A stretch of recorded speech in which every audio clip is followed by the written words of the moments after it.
आप लोग यहाँ आए हैं, क्या सोच कर? अभी जो है देश का जो हालात है देख रहे हैं, बेरोजगारी चरम सीमा पर है, महंगाई चरम सीमा पर है, लोकतंत्र पे हमला हो रहा है, संविधान पे हमला हो रहा है, चंदन हमला हो रहा है। और इसी को बचाने के लिए हमारा जिम्मेदारी भी है, क्योंकि ये जो देश है भारत, जिस तरह कृषि प्रधान देश है उसी तरह युवा प्रधान देश है। और हम लोग का डबल जिम्मेदारी बनता है कि लोकतंत्र को बचाने के लिए हम लोग को आगे आना पड़ेगा। और बीजेपी के साथ है ना? क्या युवा तो बीजेपी के साथ है। आप देखे होंगे उनका परसेंटेज घटने लगा है। आप देखेंगे जो अंधभक्त लोग जो है वो अब उनका जो परसेंटेज घटने लगा है, क्योंकि जो मोदी है मुमकिन है 56 इंच जो जिनके बेटे लिख रहे थे उनके जो है माता पिता अपने हक अधिकार के लिए आंदोलन कर रहे हैं, तो वो अब समझ रहे हैं धीरे धीरे। देश विश्व गुरु की राह पर है, हिंदू राष्ट्र बनने जा रहा है, आप कह रहे हैं कि? अच्छा एक चीज बताइए, आप हिंदू राष्ट्र की बात कर रहे हैं, एक दलित का जो है शादी करने जा रहा है घोड़ा पे तो उसको उतार दिया जाता है, एक दलित का बच्चा जो घड़ा में से पानी पीता है तो बच्चा को मार दिया जाता है, ठीक है। और आप हिंदू राष्ट्र की बात करते हैं, हम कह रहे हैं वो गांव को आप हिंदू राष्ट्र पहले गांव बना के दिखाइए, हिंदू गांव एगो बना के आप दिखाइए, तब जाके हिंदू राष्ट्र की बात कीजिएगा। हम वैसे हिंदू राष्ट्र की कल्पना नहीं करते हैं जिसमें दलित पर हमला होता है, छात्र पर हमला हो रहा है, नौजवान पे हमला हो रहा है। पहले आप छात्र को जो अधिकार है मुख्य रूप से आप शिक्षा दीजिए। आप देख रहे हैं ना नई शिक्षा नीति 2020 लाया, किस तरह छात्रों को कॉलेज कैंपस से बेदखल किया जा रहा है, नौजवान पे हमला करके नौजवान को कॉलेज कैंपस नौजवान को बेदखल किया जा रहा है। और किसान जो 2022 में मोदी जी कहे थे हम आय दुगुना करेंगे, आज क्या स्थिति है देख लीजिए। 2000 खाता में जा रहा है ना, सीधा खाते में जा रहा है। अरे मोदी जी कह रहे हैं जो लाभार्थी जो जनता के टैक्स के पैसे से वो विदेश घूम रहे हैं, 10 लाख का सूट पहन रहा है, घड़ी पहन रहा है, और वो करते हैं जनता जो टैक्स देते हैं लाभार्थी।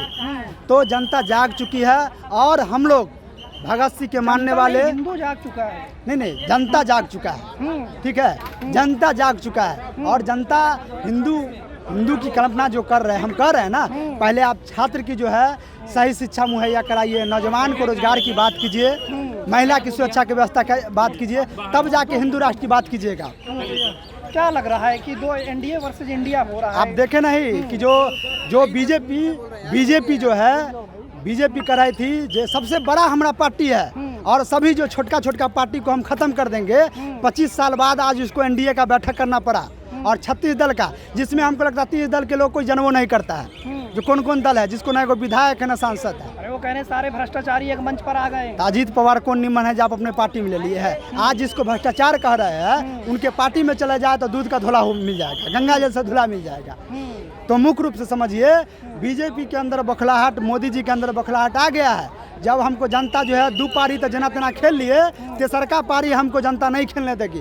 नौजवान जग चुका है और हम बिहार से आते हैं, और बिहार ही आगाज करेगा और जनता का खदेड़ने का काम करेगा, क्योंकि बिहार से ही देश के जो महागठबंधन का बैठक शुरू हुआ है और इंडिया के नाम से महागठबंधन बना है। और आप देख रहे हैं बीजेपी के अंदर आक्रोशित है, वो कह रहे हैं कि मन की बात हम कह रहे हैं मोदी जी आप पत्नी को तो छोड़ दिए हैं, मन की बात पत्नी से करना चाहिए, जन की बात कीजिए। तो जन की बात तो करते नहीं है, और मन की बात करते हैं तो खाली बीजेपी का कार्यकर्ता जो अंधभक्त है व्हाट्सएप यूनिवर्सिटी से पढ़ता है वो सिर्फ सुनता है।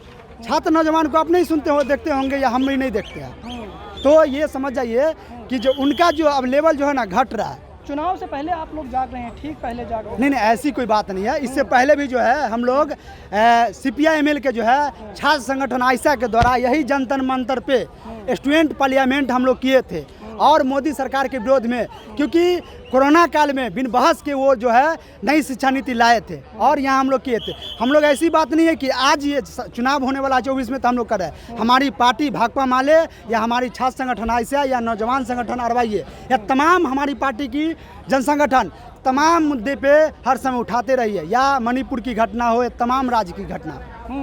आप कह रहे हैं कि एनडीए वाले बौखला गए, उनके साथ 38 दल हैं, वो क्यों बौखलाएंगे? अरे कहे ना कि जो पार्टी कह रही थी राष्ट्रीय का देश का सबसे बड़ा पार्टी और क्षेत्रीय दल को हम समाप्त कर देंगे। आज वो जिसको एगो विधायक सांसद न है वो पार्टी को बुला बुला कर एनडीए का 25 साल बाद वो एनडीए का बैठक किए है, तो बौखलाहट है। उनको अगर ये इंडिया का महागठबंधन बेरोजगारी महंगाई नहीं मुद्दा अगर बनता तो एनडीए का बैठक करना उनको कोई जरूरत नहीं था। विश्व में डंका बज रहा है, दूसरे देशों के राष्ट्राध्यक्ष हमारा पैर छू रहे हैं। देश की बेटी माँ बहन सुरक्षित है ना, विश्व में डंका बजा कर हम कथी करेंगे? सब कहाँ पहले बताइए। सुरक्षित नहीं है? क्या बात करते हैं? मणिपुर का घटना आप नहीं देखे?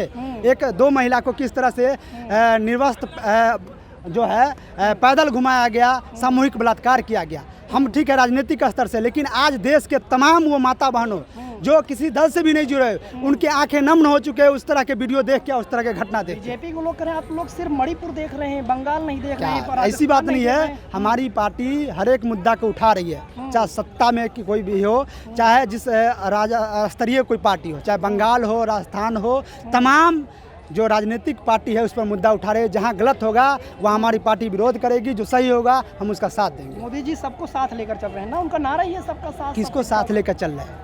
हम तो पहले नहीं कहे, वो भाजपा के जो है कार्यकर्ता के साथ कर रहे हैं, जनता को जो है मतलब जो विनाश कर रहे हैं। ठीक है, गरीबों को राशन दे रहे हैं, घर दे रहे हैं, मकान दे रहे हैं, हाईवे। एक चीज बताइए, मोदी जी अपना बाबू घर से राशन दे रहा है, वो लाभार्थी जो कह रहे हैं वो जनता के टैक्स किस पैसा से दे रहे हैं? खुद वो जनता के टैक्स से विदेश घूम रहे हैं और जनता के पैसा से जनता को जो दे रहे हैं वही करते हैं लाभार्थी। हम देश में हमारी पार्टी इस पर भी अभियान चलाएगी, जो जनता के पैसा से आप जनता को जो दे रहे हैं 5 किलो राशन और लाभार्थी आप कर रहे हैं, तो आप जनता के पैसा से आप विदेश घूम रहे हैं और लाभार्थी आप हुए ना कि जनता हुआ। मंत्री हैं तो विदेश जाएंगे ना। अरे प्रधानमंत्री हमको एक चीज बताइए, वैसी प्रधानमंत्री नहीं चाहिए जो देश की न बेटी सुरक्षित है, न जवान सुरक्षित है। देखिए ये पूरी प्लानिंग है, क्योंकि आप जानते हैं और मैं कह रहा हूँ कि गोदी मीडिया जो पूरी बिक चुकी है। ये मीडिया पूरा बिक चुका है। मीडिया वही दिखा रहा है जो भाजपा वाले चाह रहे हैं, भाजपा वाले जो कर रहे हैं वही दिखा रहा है। आप देखिए ना, इतने बड़े बड़े मणिपुर 90 दिन से जल रहा है और सीमा हैदर की कहानी सुना रहा है। अब सोचिए सीमा हैदर से क्या ही है? मेरी भी शादी पाकिस्तान में हो गई तो क्या दिक्कत है भाई? वो गई आ गई, ये तो देश का सुरक्षा एजेंसी का सवाल है।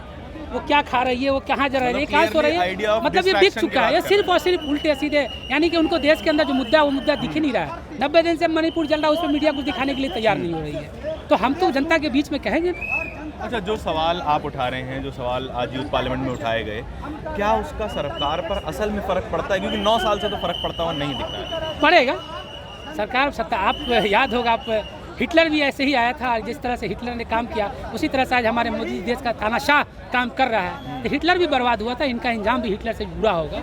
ये हिटलर से बड़े तो नहीं, तानाशाह नहीं ना है, उनका भी तो अंजाम बुरा हुआ। ये भी उसी तरह से चल रहा है, सेम हिटलर की राह पे चल चुके हैं, तो उनका भी अंजाम वही होगा जो इनका भी होगा। और जनता सब कुछ है, और जनता ही सबसे बड़ा ये है। जनता के बीच में हम लोग जाएंगे, जनता को बताएंगे, जनता को सारी कहानी सुनाएंगे, और फायदा हो नहीं रहा है, देख नहीं रहे हैं। हार गए कर्नाटक, इतना जोर लगाए, बिहार का देख लीजिए, 11 स्टेट में इनकी सरकारें नहीं है, असर तो हो रहा है। क्या 24 में ये इसका कोई परिणाम देखने को मिल पाएगा? एकदम मिलेगा, इंडिया जीतेगा, ये मेरा विश्वास है, मेरा यकीन है। इंडिया नाम पे भी जो है राजनीति हो रही है। अरे उनको नफरत हो रही है, इंडिया के नाम पर उनको नफरत हो रही है, लेकिन इंडिया जीतेगा, जरूर जीतेगा। जो विपक्ष का जो गठबंधन है उसका नाम जो इंडिया दिया गया है, मोदी जी कह रहे हैं कि ये इंडियन मुजाहिदीन और जो है ईस्ट इंडिया कंपनी से नाम जोड़ा जा रहा है। देखिए हमारे मोदी जी अब थोड़ा सेठिया गए हैं। आजकल देखिएगा उनका चेहरा का फेस एक्सप्रेशन बदल गया है जब से इंडिया नाम पड़ा है, और ये मजबूत है। क्योंकि आप देखिए ना, आप उनका पूरा वोट देख लीजिएगा, पूरा मतलब जिस टाइम वो जीते थे 31% वोट ही से जीते थे, 2 बार में 34% जीते थे, बाकी तो 69% उनके अगेंस्ट में था ना। वही वोट तो एक साथ हो गया है, इसलिए तो परेशान नजर आ रहे हैं, इसलिए वो उलूल जुलूल बक रहे हैं वो।